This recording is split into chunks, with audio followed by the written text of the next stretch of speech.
feels also exhilarating at the same time, and just like endless gratitude. I think the really beautiful thing about Swap is people have let us into their lives. And, we can be there, we can be support systems, but at the end of the day, it's people that are trusting us and people that are opening up about really scary, dark things that are happening in their lives and being willing to let some person in a Google log into that. And I think that's just like, it's been something that's really beautiful and just like immense gratitude that I'm like, pinch me, this is my job. Welcome to For the Long Run, the podcast exploring the why behind what keeps runners running long, strong, and motivated. I'm your host, Jonathan Levitt. Through personal and professional connections in the running world, I have the privilege of getting to know some amazing athletes. I've always been fascinated by the psychological aspect of running, and this podcast is aimed at exploring this and much more. I hope you enjoy.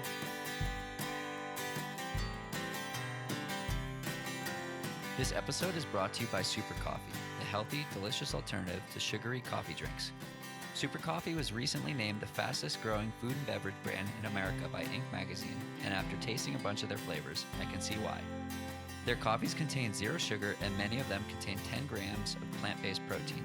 They're growing in popularity in the running community, and I'm excited to share a special discount with you. They offer a 60-day money-back guarantee, meaning if you don't love it, you get your money back, no questions asked. Grab 15% online with the code FTLR, or look for them nationwide in 25,000 stores like Target, Whole Foods, Walmart, Kroger, and CVS. Cheers. Have you guys heard of Beam? I have been absolutely loving their products lately. Beam is a CBD company that's making waves in the running world by offering products that combine THC-free CBD with other high-quality ingredients. It was founded by two ex-professional athletes with the idea that everyone should have the chance to experience what better feels like. Whether you're sore or stressed, Beam is key for recovery and self-care. Try it for yourself with 15% off using the code FTLR from beamtlc.com. I recommend Beam Dream Powder or the Focus Capsules.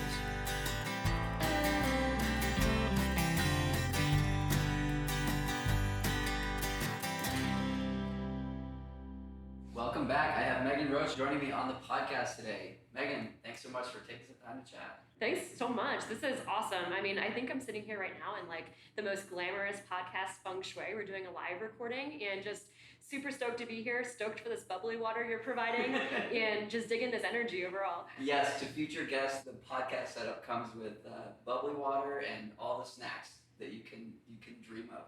And wall art that's on the ground because I haven't hung it up yet. Which is that's kind of the state of all the wall art in my house. It's kind of ground art, to be honest with you. Art. Yeah, that's right. It's a little more accurate. Well, before we get too far ruminating on art and life, who is Megan? Whew, that's an interesting question.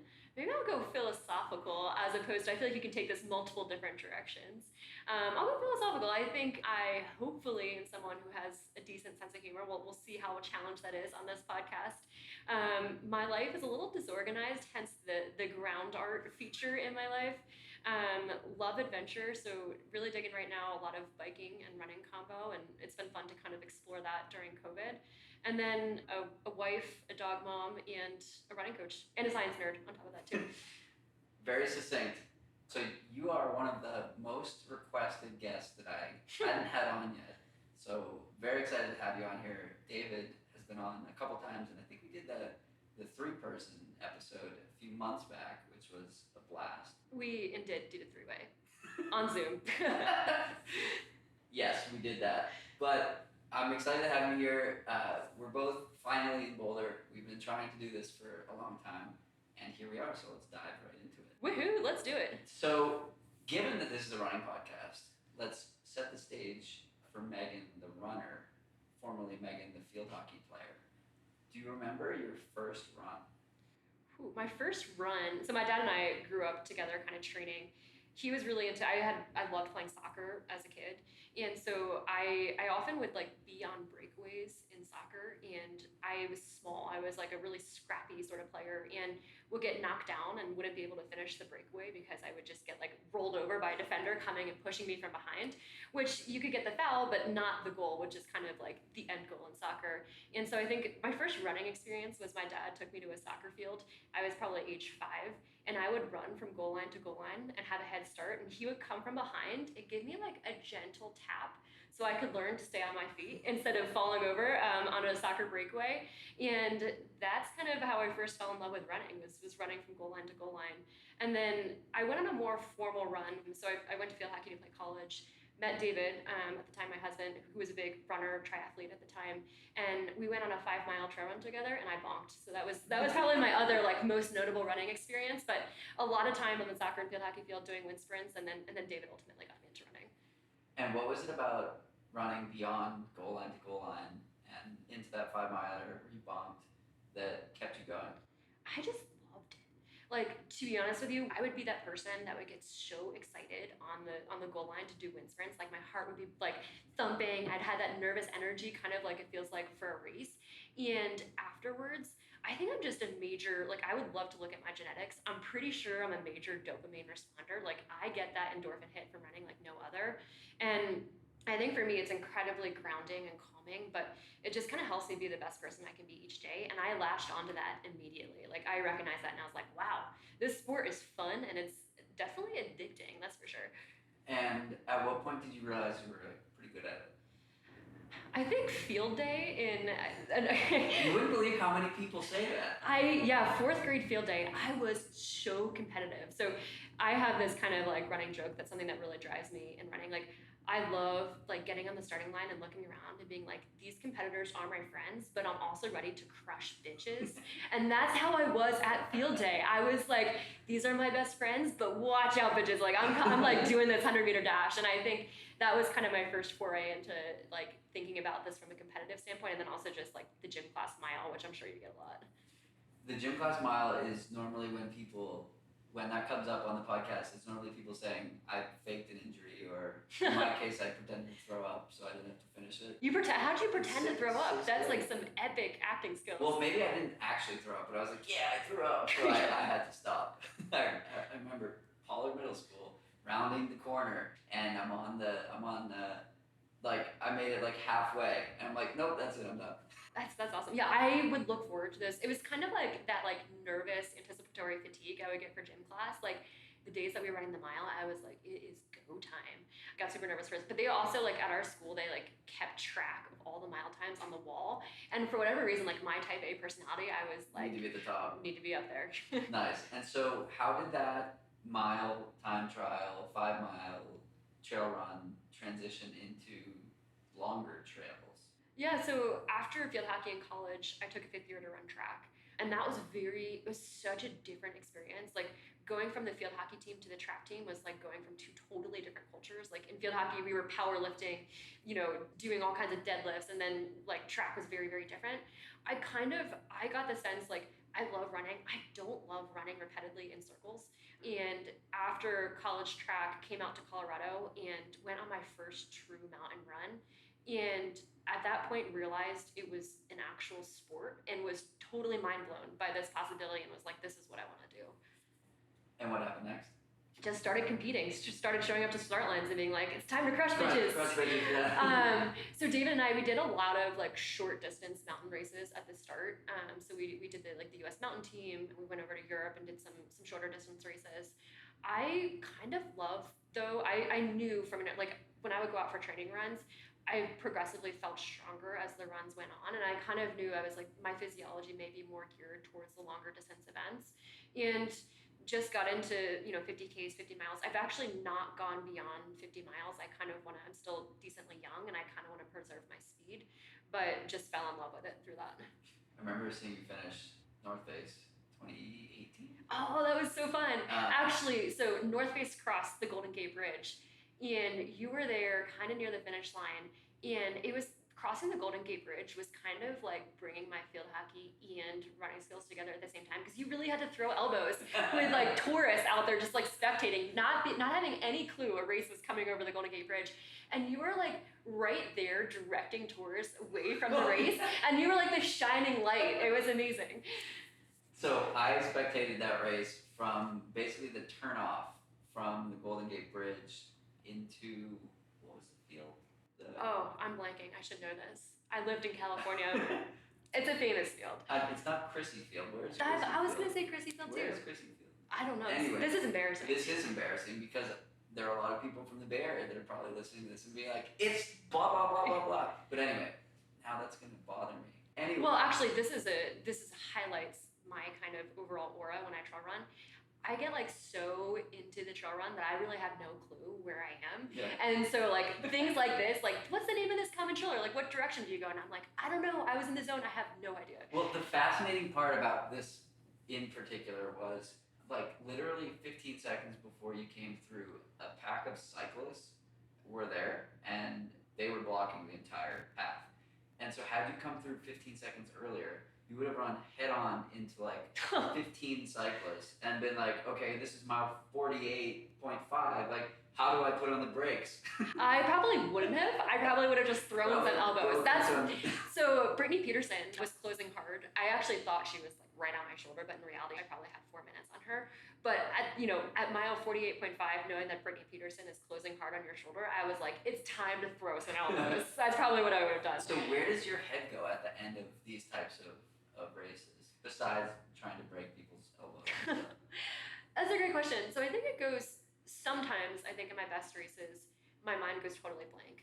I don't even think, things just happen. And I get to the end of a race and it's kind of like when you go on a drive and you can't even remember how you got from like, your house to your friend's house. And that's how it is sometimes in my best races. I think in other times, sometimes like these longer races, my mind goes in all different directions and I kind of accept what comes and just make sure that it's in a place that's like, I really rely on like positive energy when I race. Like I think emotions are really interesting to channel into and how that cues into your performance. And for me, I'm just like, I really rely on that positive, like good vibes. Where does that come from? I think for me, it comes from a lot of different places. Like I have this like competitive energy that just feels innate to me. Like I feel it when I brush my teeth and I'm like, let's see who can brush their teeth the fastest. Or like as a kid, I got banned from playing the game Twister because I was too competitive. We called it competitive Twister. I like try to take up the whole board.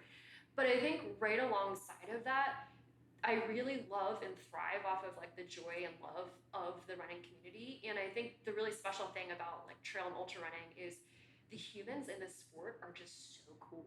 These are people who are like choosing to spend time in the mountains running really long distances. And alongside of that often goes these like inspiring stories or just like, people who've been through a lot of shit.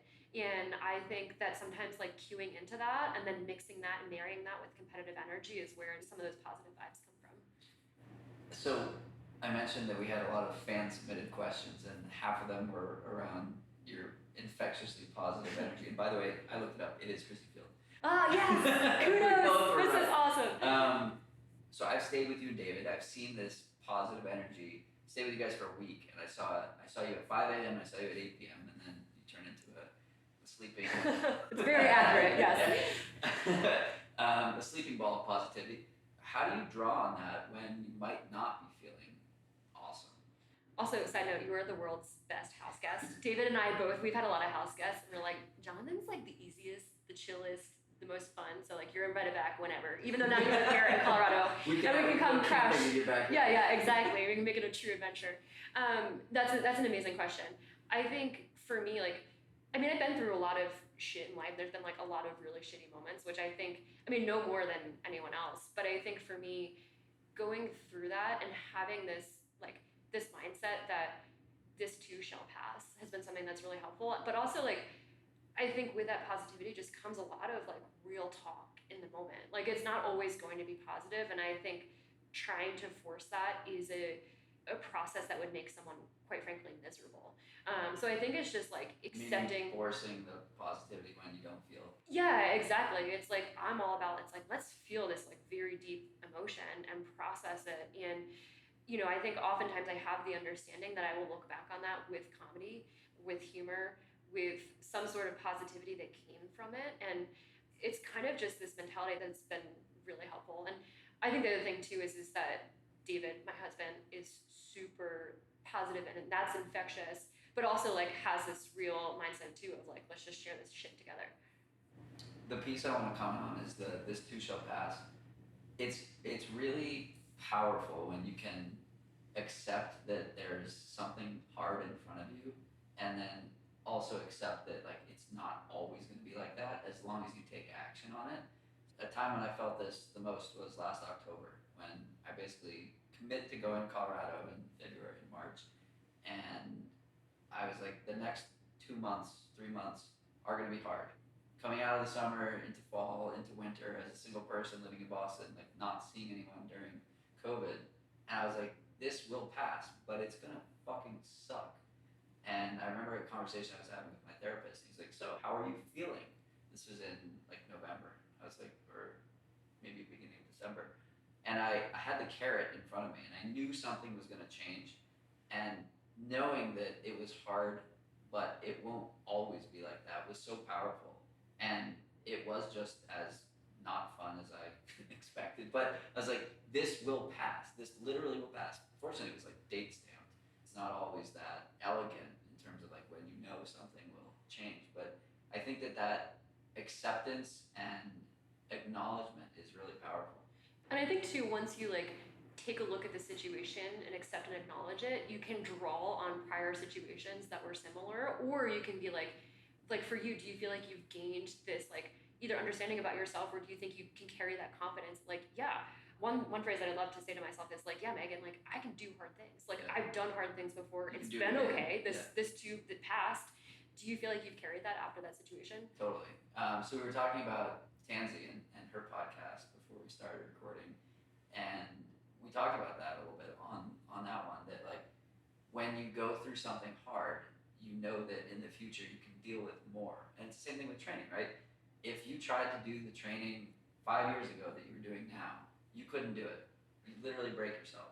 The same thing is true with anything in life, right? Like it's stress, rest, recover, stress, rest, repeat, and growth is the outcome of that equation. It's so true. And I love thinking about like you can apply that in one area of life, in one identity. Like for me, I've had some real struggles with running. I ruptured my high hamstring, I guess 2.5 years ago now, had major surgery. Right now I'm actually dealing with inflammatory arthritis in both of my SI joints, which is likely something autoimmune. And it's forced me to also like redefine my identity as a runner. And it's really interesting how like when you go through something like that in one area of life, it like translates and gives me confidence that like, yeah, I can get through other stuff that's really hard in other areas of my life, whether that's like career, relationships, or family. And it's just kind of this interesting way to look at it.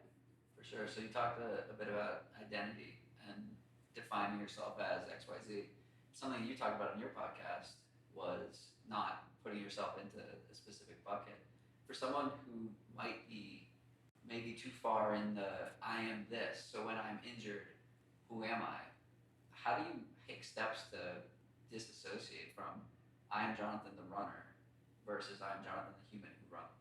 Yeah, so I think it's like society and even growing up, like when we grow up as kids, everyone asks us like, what do you want to do with your life? And usually the answers that we give are these one-word answers. It's like astronaut or teacher, or for me, I was like soccer player. And it's this one-word identity. And I think from the time that we're kids, like all of our decision-making and like how we're funneled in society is geared around being able to say at a cocktail party this one-word identity that defines who we are. But in reality, it's like this ever-shifting 25, 40 word, some people may be like a 600, word paragraph identity. And I think really grasping onto that is something that's so helpful. And I think it'll be interesting to see, like, I think society is shifting in some sense to like embrace more of that idea, especially for young kids. But I think for me, it's like having 20 different identities. And sometimes I lean hard on some of them. And other times, like right now, I'm not really able to run as much. And so it's like I'm leaning on my identity as like a biker or an adventurer or, a coach, all these other things that allow me to enjoy sport just in a different way. So I started asking the intro question of who is your name here because I was lazy and didn't want to do intros to people. And it transitioned into that exact thing. Like somebody who is a professional athlete or an Olympian who has earned medals, defining themselves as something in 40 words versus I'm an Olympian or I'm a runner. And it's been fascinating to see particularly for people who don't listen to the podcast that come on as guests, because at this point, like half of the guests listen to the podcast and they know this is coming. They're going to listen to the podcast after. All your guests are going to listen to the full podcast. Yeah, but it's fascinating to sort of blindside someone with this question where you probably knew it was coming and you're like, And one of my favorite answers was Kevin Rutherford, the CEO of noon. And by CEO, I mean Chief Eternal Optimist. Is his title. I love that. He said teammate. Huh, I love that. And so it's really interesting to see how people define themselves when it is more than just a cocktail party answer. Like, I'm the CEO or I'm the blah, blah, blah. Like, one thing I find so fascinating about being in Boulder is that nobody cares about what you do for work. It's what you do for fun. And it's like how you live your day and live your life is very different than the East Coast, to say the least, where it's like, sizing you up, how much money you make, where'd you go to school, this kind of stuff, which isn't to talk down to the East Coast. It's just a different vibe. But I've definitely resonated with like, what do you do for fun? And it sort of parlays into, well, how many bikes do you have? Right. But I think what's really cool is when you can mix those identities. Yeah. So it's like those aren't like 15 or 20 different identities or like separate entities. They're truly mixed together. Right. I love people that bring in, that find ways to bring in fun into their work and work into their fun. And I think that's like the ultimate success in life, is being able to merge these identities together so that there's like some interweaving pattern between them. Yeah. And we both have gotten to a place where that is the case. I mean, I had today off and I love my job so much that like I went to have meetings today because I had free time and I wanted to meet people. And you were in California last weekend for a work trip, which was to spectate Western States and watch your athletes compete. So it's fascinating to be able to, as you said, weave that all together and then consider that a metric of success. But something that I sometimes struggle with is turning it off. Yes. How do you do that? I don't. It's probably the best answer. I should. My Whoop, so I'm wearing a Whoop right now, and there was a couple weeks ago where it literally gave me an hour and 15 minutes of sleep one night because I just could not turn my brain off. I think I'm getting better at it. I think I have very hard limits, and when I stop the workday, which is usually around like 6 or 6:30, which is the latest I can work, because otherwise my brain is just going to churn into the night. I think the other thing too is, so like my primary, I would say like occupation or how I identify most in work is through coaching. And I care so much about my athletes. Like I care about how their races are going, how their training is going, how they're feeling in life. And I think like I've learned that like part of my job is to care that much, but there has to be this boundary that I set. Otherwise it's going to destroy me. Yeah, I feel the same way. And it's that reminder you get when you're flying of put your own mask on first before helping those around you. And I love that we can, fly again in a more safe environment to like get that reminder. It's something I struggle with as well, and like I relate to my goal is to help other people. That's literally what I do for work as well, just in a different medium. And what I noticed is like the more I focus on like filling up my cup and turning off and turning on weekend mode or going for a bike ride or whatever it might be, the more I can bring to others. But like I have to find those boundaries, but it's hard because like you want to just do more and more and more. And that's me. It's like I have so much stoke. It's like I want to do this, I want to do this, I want to do that. And I think I love how you say weekend mode. Like I think for me, I really draw into these mantras that I can say to myself on repeat about like, whatever it may be in life. And I feel like weekend mode is going to be something I'm going to steal from you because that's amazing. But I think for me, I see it most like I can go, and then I'll have these moments where it just like it builds up and I implode. And I'm like starting to recognize like when I get to that point where I'm about to implode and being like, this is too much.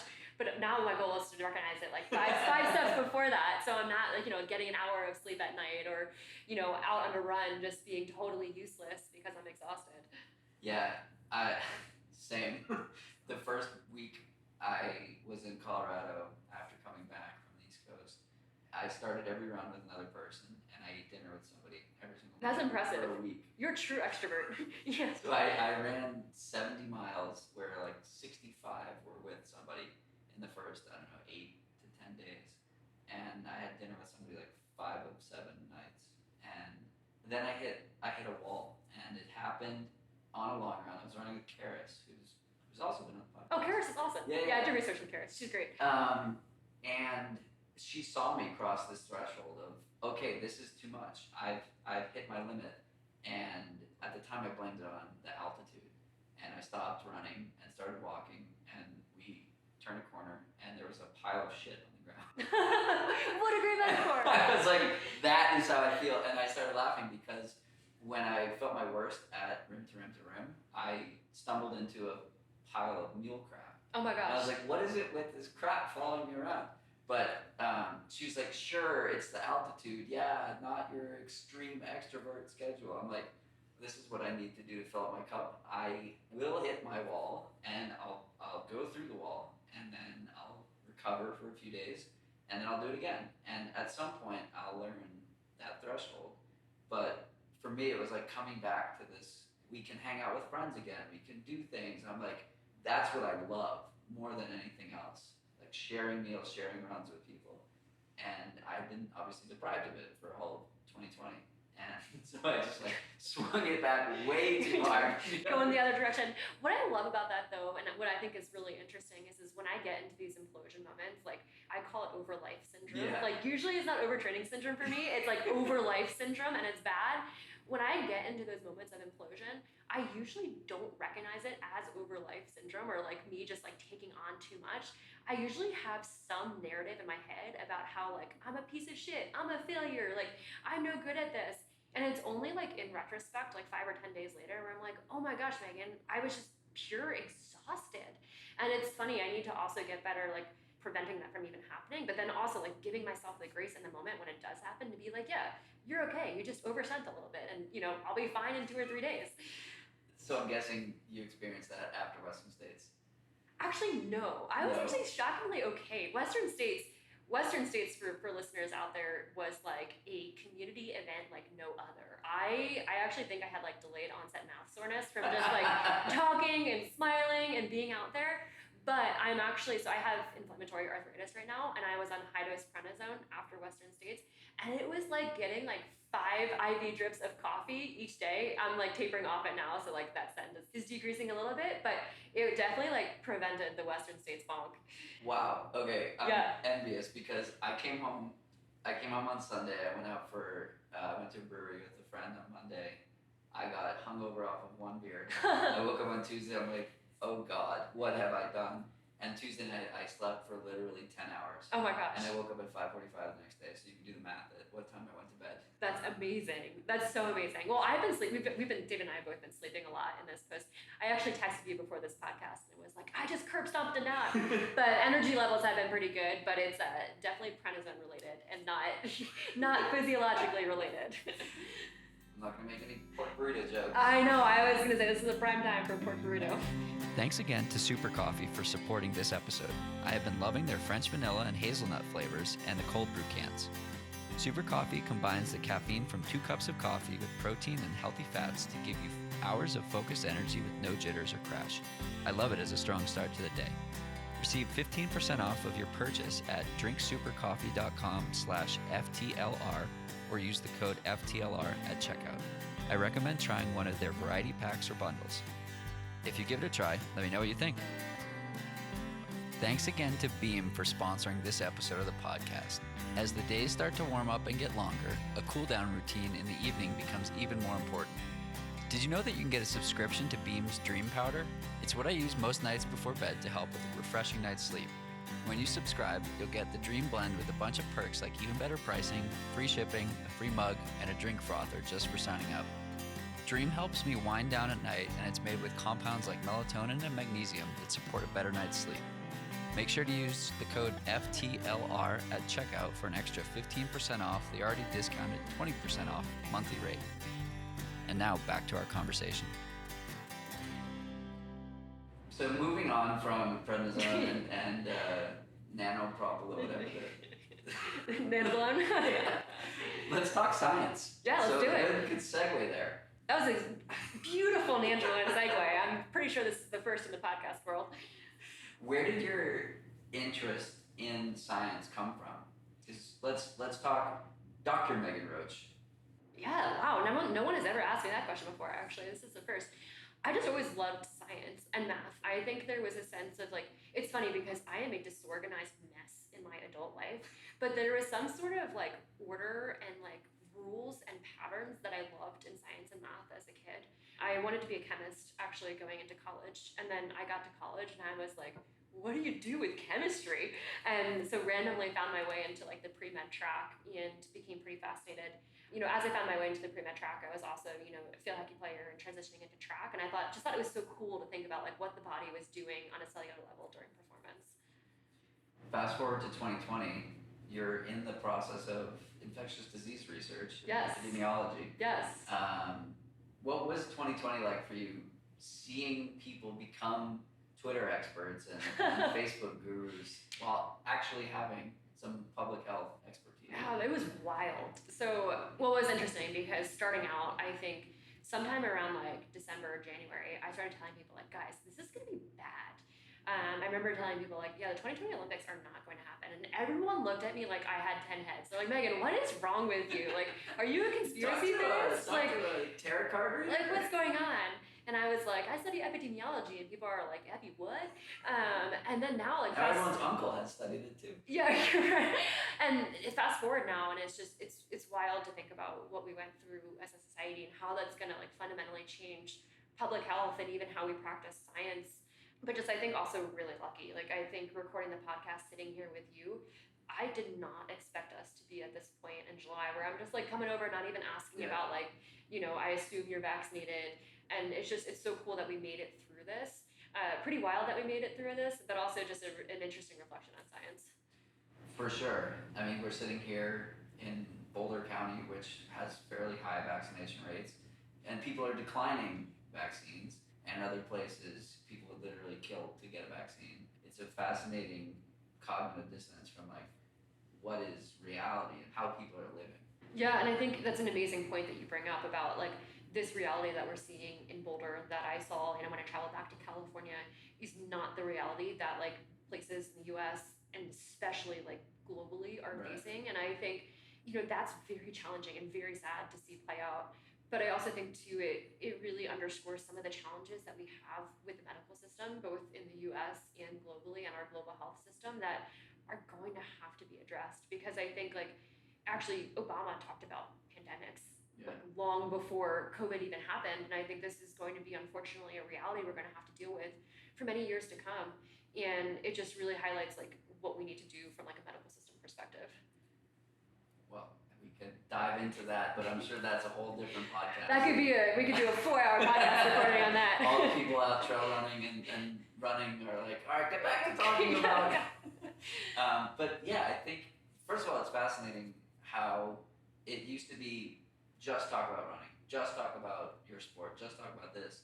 And I think it's important for those with a platform to talk about things that are important, and the fact that we are acknowledging that we're in this little bubble here in Boulder where it's probably pretty safe to go into the Whole Foods because 90% of people are vaccinated. And it was fascinating to drive across the country and experience the complete opposite, driving through a lot of states where they were just ravaged by COVID and are still struggling to maintain like 40% vaccination status.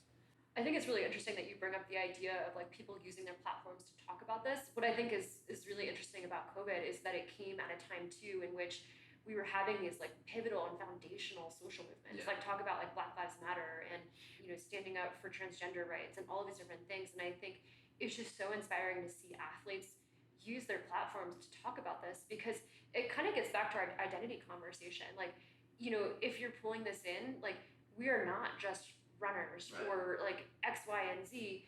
We are people who are working in this like diverse network of friends and family and people who are like marginalized and discriminated. And it's awesome to see people using their platforms to bring in those different identities to raise awareness. Totally. And then the outcome of that is it becomes stigmatized to not do that. And it becomes stigmatized to not be accepting and to not say that everybody is important. And transgender rights are human rights, and all of these things that have been fringe topics for so long are becoming a little more mainstream. And athletes have a big voice in that. I mean, David and I recorded a podcast on the fact that transgender rights are human rights. And I'm super proud. That was the most listened to podcast that we've ever recorded. And I couldn't be more proud of our listeners that was the one. We've talked about, Western states and Olympic trials and all these different things. And that was the podcast that people went and listened to. Whether they, we had a lot of people reach out to us like, I didn't really even think about this topic, or I wasn't sure what to think about this topic, and like, thank you for the education. And so I think like the more we can just talk about this in a like educational and loving way, the better. Totally. Something I'm interested in hearing your opinion on is, so you started the podcast with no business objective No, similar to none. how I started it. And I've also gotten a lot of feedback for talking about Black Lives Matter and other things that aren't just running. And my response has always been, I didn't start the podcast to make money. If I lose a sponsor, I lose a sponsor. I don't care. I'd rather have these conversations about things that actually matter. And if somebody disagrees with my opinion, that's their prerogative. There are so few podcasts that are not born out of like, this is going to be my job. So do you feel that your platform sort of allows you to do that as well because there's no feedback loop? And I'm wondering your thoughts on like, is that why it's not more common? Yeah, it's an interesting question. So I think with David and I, as we've done, so Some Work on Play Swap is kind of like our running coaching business, and then we do the podcast under that too. I think the biggest thing that we wanted to cultivate in that is just creative freedom. Yeah. I actually saw a tweet online, I forget who tweeted it, something about like the greatest success in life isn't these accomplishments, it's actually the ability to have freedom. And it's like the more that David and I can cultivate freedom, like the happier we both are. And I think we've realized that. And that's why the podcast started the way it did, was because we didn't want to feel constrained by sponsors or a brand or someone to talk about these topics. And my hope is, though, that the more that we have podcasts that talk about these topics, the more that, like, if you don't talk about these topics, you can't get sponsored. So I really hope we're moving in that direction. And I think we are, which is super cool. Like, it's really amazing. Like, a lot of businesses are coming out, like, in support of Black Lives Matter, in support of, like, all these different social movements. And they're big name businesses and aren't having, financial issues after that fact. And I think the more that we can make that a norm, and then from there, like, making it a norm, but also making that a requirement, I think, like, it just elevates society so much more. I think it's stigmatizing inaction. Yeah. And versus, oh, you're talking about that? That's weird. Yeah, I think it's a fascinating observation, and it's not a knock on other people who do podcasts in whatever way they do it. I also feel like I have the creative liberty to do it the way I want, which is, I guess, a position of privilege. Cheers to creative liberty. But I think it's a position of privilege, but I think, like, you create that too. Right. Like, I think some of the most truly brilliant people make these decisions that are hard decisions and sacrifices in order to have that creative freedom. And I think that's, like, actually some of the, like, coolest success out there. Totally. Switching gears to a question that I love asking on this podcast, but rarely do. Why do you think you're here? Not like this place, but this place. I think it gets down to love.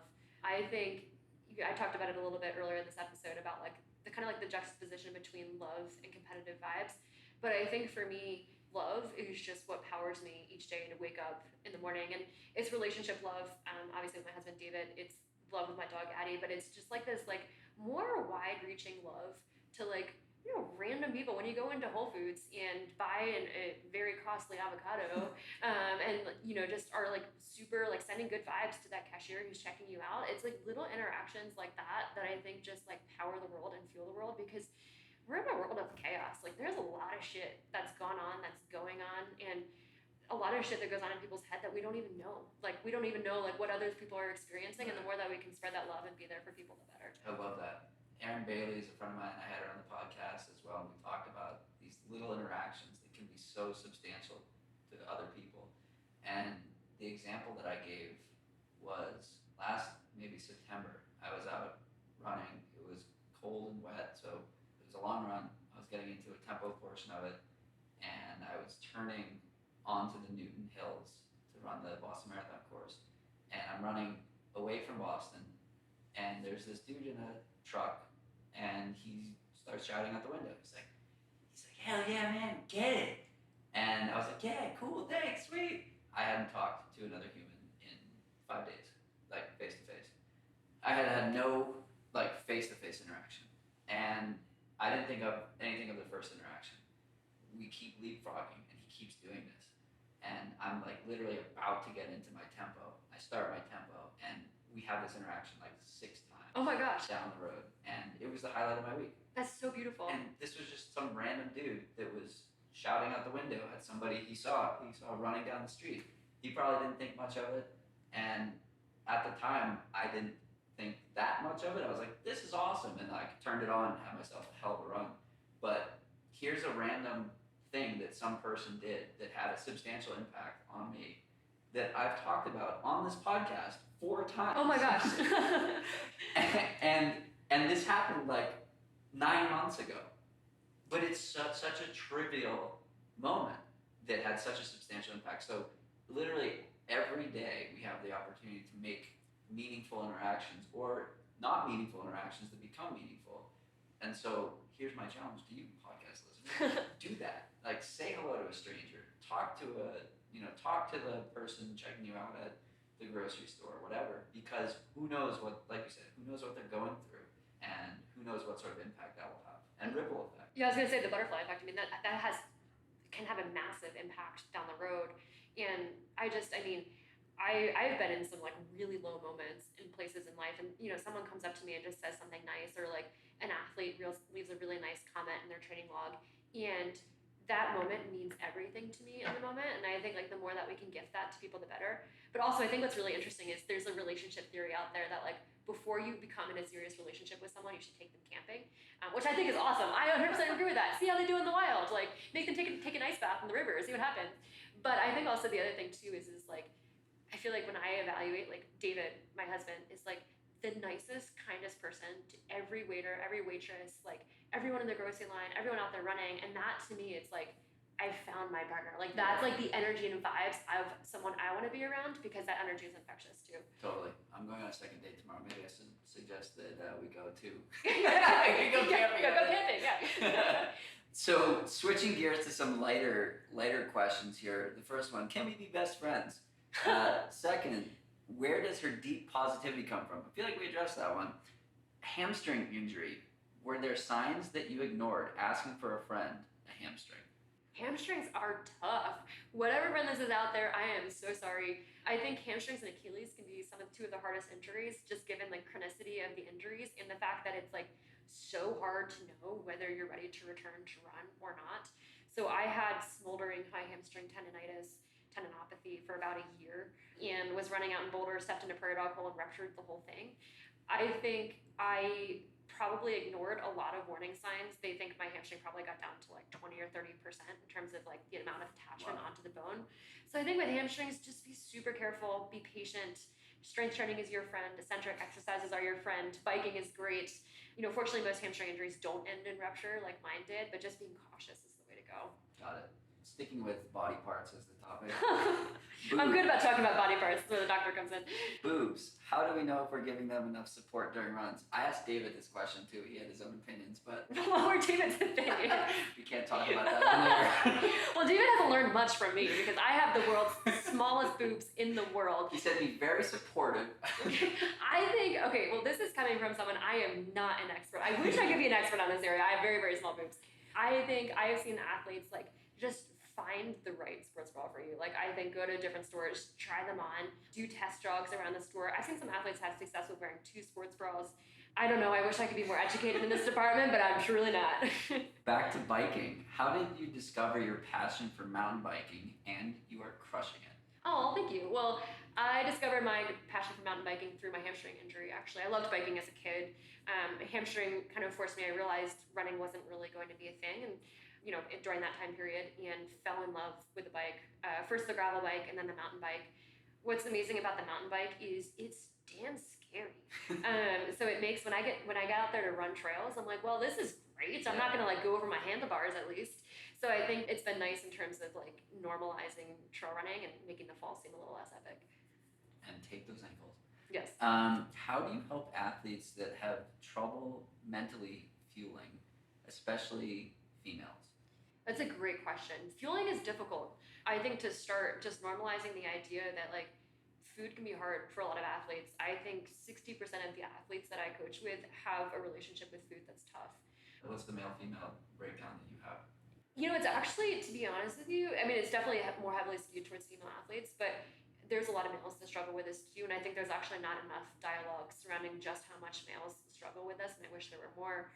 But I think one, just normalizing it. Two, I think, talking about it openly, like talking about it with a coach, a friend, a partner, and then developing a care team, like working with a nutritionist. I've worked with some like amazing nutritionists as I refer athletes to them over the years, and it's been like foundational for some of the athletes that I've referred to them. And then also just knowing too, like every body size is different. Like we all have different genetic set points for weight, and that's like a beautiful thing. Like we can perform at totally different body weights as humans, and just embracing that and loving that. And sometimes more is better. Yeah, exactly. Like find your strong. Yeah. Being strong in the long term is what's going to like power really incredible performances for years to come. I'm the heaviest I've been in years, and I'm running the strongest I've been in years. Oh, hell yeah. That's awesome. So, team cookies. Hashtag team cookies. And speaking of food, from our friend Zoe, what is your favorite Soul Dorito flavor? S-O-U-L. I'm gonna guess that's an inside joke. Oh, I don't know. Cool Ranch, for sure. I was all about those Cool Ranch Doritos as a kid, and still am. They're delicious. The blue pack, so good. So good. What is the best cookie? Oh, that's tough. I love me some like standard chocolate chip cookies. I'm going like my grandma makes incredible chocolate chip cookies. She's a magician. I've tried the same recipe and it tastes nothing like hers. So I'm going with my grandma's chocolate chip cookies. But commercially available? No, but I don't discriminate when it comes to cookies. Like I eat them all and they're delicious. All cookies are good cookies. All cookies are good cookies. One from Alexis here, who you coach. How the F do you do it all? 7,000 jobs, replies to her athletes daily, and still has the energy. Oh, thank you. I am getting better at creating boundaries actually for myself. I think I'm the type of person that struggles saying no, to be honest with you. And I've gotten better at just like writing down my list of like, these are the priorities I want to focus on. And I'm going to have to make some really difficult email responses that say no to things that sound pretty awesome. So that's been helpful. And then just leaning on. With like a lot of exclamation points. Yeah. No! I really don't want to say no, but no! And also not making excuses when I say no. I usually like, I try to like say these like really delicate no's, and I've gotten better at just being like, no, I have to preserve my time. But then I also think too, just leaning on like the love and support. Like I'm so grateful to get to work with like the running community as my job, and leaning on the love of that and like living vicariously through my athletes has just been an incredible thing. You mentioned gratitude there. Talk to me. Is that an intentional practice? Is it something that sort of just happens for you? Yeah, that's an interesting question. So I think for me, I've been pretty like, I feel like I'm the sort of person that has a lot of gratitude, and I feel like that's kind of just like a genetic switch for me. I like was kind of born that way, but I think very much I've made it an intentional practice, especially when like life gets chaotic or I'm dealing with like deep stuff. It's finding those little things each day to be grateful for, and usually that's like relationships or friends or people, but sometimes it's like random, like my grandma's chocolate chip cookies. Very grateful for those. Let's talk swap. Yeah, let's do it. So swap is summer golf play. Where did the name come from? Funny story. So when I was in med school, I was like working, especially like first and second year, working really late nights. And so David was like, what am I gonna do with myself? And he's a lawyer at the time too, and was like, I still need something to fill this time. So he created Summer Golf Play. One of his early athletes suggested that name, and we just felt like it really captured the ethos of what we do, and we're like, we're gonna run with this. This is great. And then we attached a dinosaur onto it because that's what we do. A T-Rex, right? Yep. Talk about shooting your shot. What was it like for the two of you to take that chance on? Like, he was a lawyer, you were med school. Let's take on more. Let's do more. Let's try this. Shoot your shot is a phrase that you guys use often, and I've taken to it. I love it. In many ways. Talk about that risk. Talk about shooting your shot. Well, it's funny because at first it started just as this like side hustle hobby. I think David expected he put out some like, in the early days it was just these like Facebook message posts like, who wants to be coached by me? It's free. So very much started like not in the mindset of like, this is a business or this is what we're going to do. And then somewhere about like 2 or 3 years in, I just saw the joy that David had coaching. Like it was clearly such a passion of his in a way that like law clearly was not. And I encouraged him. I was like, I really think this should be your full-time gig. Like it just makes so much sense to me. Like, I mean, and he truly like each of his interactions changes the world in the butterfly effect. It's really beautiful. And he made that leap, that scary leap. And then I followed. I decided not to go on to medical residency, which was a big, scary, friggin' life decision for me. And came on full time as well as well. Talk about the butterfly effect. I think it's a perfect way to put it. What does it feel like or mean to you that you have hundreds of athletes that are living their life in the way that you guys are, in that they're positive, they're happy, they're joyous, they're bringing that love to their community, and 1,000 athletes that you've coached over the years, multiplied by 1,000 of their community. And I'm going to caveat that with saying that there's a Jewish idiom that says, save one life, save a world entire. Oh, that's beautiful. It comes from the Holocaust. And I like to apply it to these types of moments. Well, it feels, I mean, when you put it that way, it feels really freaking scary. It's like, I'm just over here sitting at my computer. I don't know what I'm doing. I'm just writing messages in athletes' logs. I have no idea. Yeah, it feels scary. I guess it feels also exhilarating at the same time and just like endless gratitude. I think the really beautiful thing about SWAP is people have let us into their lives. And, you know, we can be there, we can be support systems, but at the end of the day, it's people that are trusting us and people that are opening up about really scary, dark things that are happening in their lives and being willing to let some person in a Google log into that. And I think that's just like, it's been something that's really beautiful and just like immense gratitude that this is, I'm like, pinch me, this is my job. Yeah, it's fascinating. Like in the last 2 years, in my log, I probably talk about running 20% of the time, and it's life the other 80%, which I think is a nice balance. I mean, but also it's interesting because I feel like you're probably like me where you tend towards like over life syndrome. Yeah. And so that 80% is actually probably, well, first of all, it's like a lot, but it's also probably very relevant for your running. Yeah. But I think for me as a coach, like those are the interactions that I live for. Like I probably live 20% for the running and 80% for the human stories and connection and just like, oh my gosh, like thank you for sharing this moments that like let me into someone's life. It's gotta be exhilarating. Okay, fast forward 5 to 10 years. What are you really proud of? I think the ability to shoot my shot and take risks and just to be fully, so Siri Lindley, who we actually bought her house, she's she like had this farm here in Boulder and was a professional triathlete, now a running coach. She has this like quote, being like fearlessly authentic to who you are. And I think like 5 to 10 years, I want to look back and be like, yeah, damn, I was like fearlessly authentic. Like I'm living the life that like feels most authentic to me and just being super real. But I think also too, just shooting my shot in that process. You know, I'm doing a PhD right now, but I would love to really focus on SWAP in the long term and just have for the long run. For the long run, oh, I love it, and have the creative freedom. I think like, you know, shooting my shot to have that creative freedom with SWAP with David, would love that. So what I find to be interesting from the people I've asked this question to is that the people I consider to be the most successful almost never give a tangible, objective answer. It's always qualitative, and it's always, I want to keep getting better. I want to keep trying this. I want to keep doing this versus like, I want to PR at 50 years old or like whatever. Maybe that's a way to evaluate the process. But yeah, it's an interesting observation that those who I consider successful predominantly answer in that type of way. So that leads me to my next question, which is process versus outcome. For somebody who's stuck on outcome versus the process, how do you coach them to see it in the way that you do? And do you think that everybody should do it that way?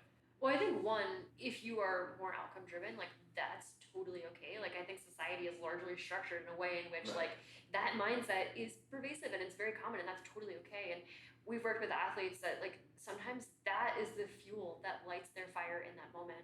I would put the caveat on the fact that I think it's really hard to sustain that over the long term. Like I think it's really hard to have like pure outcome driven mindsets over 5, 10, 15, 20 years when like things inevitably are going to get really hard because like the motivation when you know things are failing and you have that outcome mindset is tough.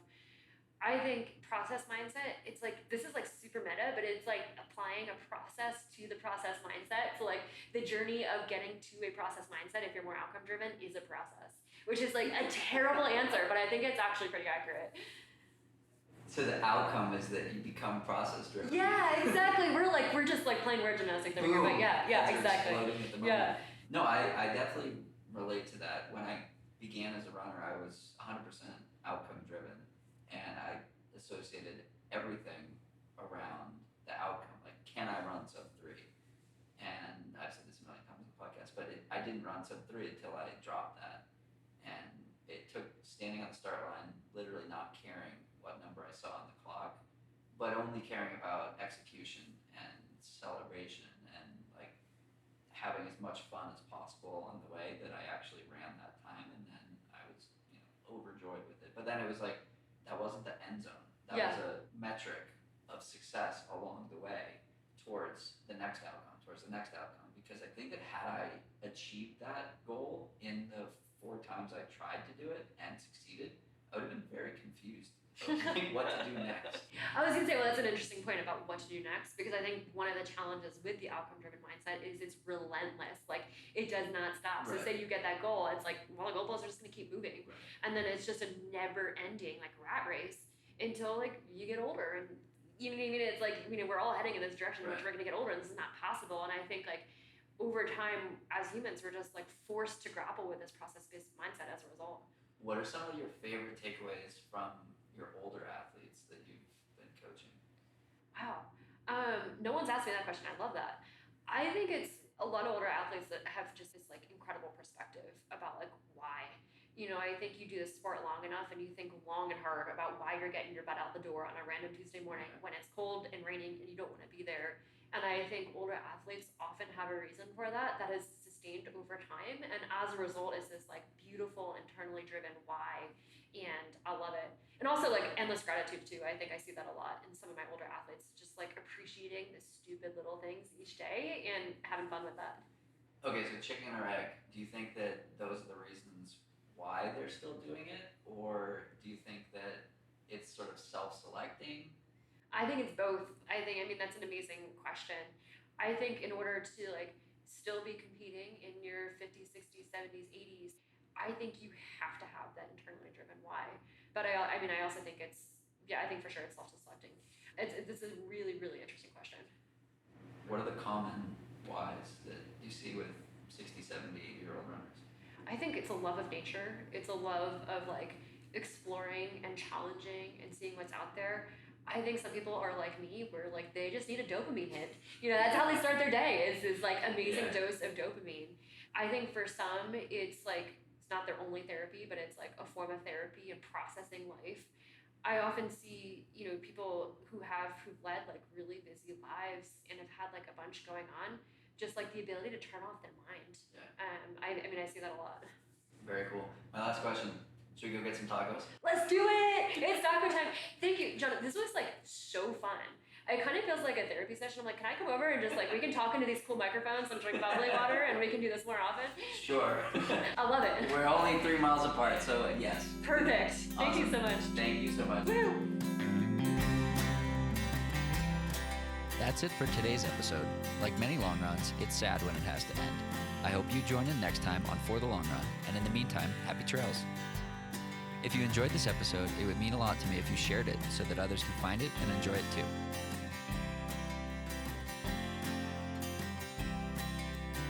This podcast and the accompanying music has been produced by Brian Walters of Single Track Sound. For the Long Run's logo was created by Vanessa Wolf of Sterling Wolf.